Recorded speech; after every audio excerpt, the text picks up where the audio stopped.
বন্ধুরা আমার আরো একটি নিউ ব্লগে সবাইকে অনেক ওয়েলকাম। তো মায়ের যেহেতু শরীর খারাপ ছিল তাই দিদা এসেছিল, এখন যাচ্ছে আমি দিদাকে টেনে তুলে দিতে। আর মাসি বলেছে খারকোল নিয়ে যেতে, তো আমরা এখন তাই খারকোল তুলতে যাচ্ছি। ওটাকে খারকোল ঘ্যাটকোল অনেকে অনেক নামে ডাকে, তোমাদের অনেকে কি নামে চেনো সেটা তোমরা কমেন্ট করে জানাবে। তো চলো, এখন আমাদের এখানে অনেক খারকোল হয়েছে, সেগুলোই এখন তুলে নিয়ে যাবে। তো চলো এখন।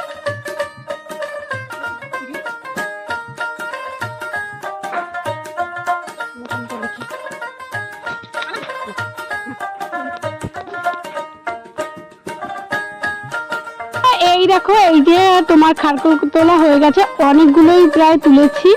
তো চলো এইগুলো নিয়ে আগে প্যাকেট করে দিই, ওদিকে টোটো চলে এসেছে। তো তাড়াতাড়ি করে চলো যাওয়া যাক। স্টেশনে এসে টিকিট কাটা কমপ্লিট হয়ে গেছে, আর ওই যে ট্রেনের জন্য অপেক্ষা করতে করতে ট্রেনও চলে এসেছে। এবার দিদাকে তুলে দিতে দিদারও খুব মন খারাপ হয়ে গেছে।